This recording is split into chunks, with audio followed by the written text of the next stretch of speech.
Otassol était la grande cité invisible. En des temps plus froids, la plaine avait porté ses bâtiments. Désormais, c'étaient eux qui portaient la plaine. Otassol était un labyrinthe souterrain, habité par des hommes et des fagors. La surface calcinée n'était plus occupée que par des routes et des champs parsemés de trous rectangulaires.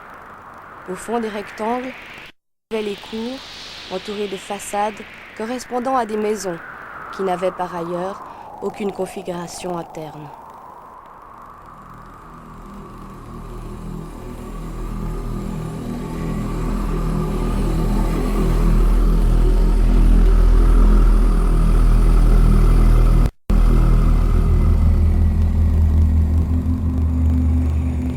Otassol n'était que terre et son contraire. Terre excavée, aspect positif et négatif du sol, comme si celui-ci avait été mangé par des vers géométriques.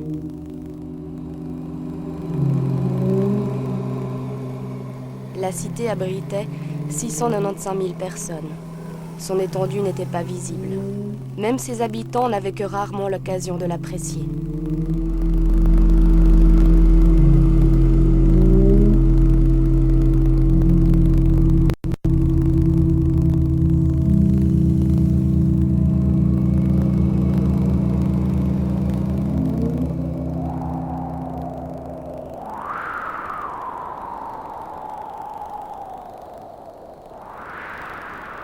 Les tours de la ville s'élançaient dans la brume, grandes échelles de lumière floue. Les trains passaient au-dessus d'eux, comme des traits hurlants et lumineux. Des murs massifs de pierre et de verre bordaient les rues, dominant la course des voitures et des bus. De la pierre, de l'acier, du verre, des lumières électriques. Pas de visage. Il y avait 5 hommes avec lui dans la cabine sombre et rembourrée de la voiture.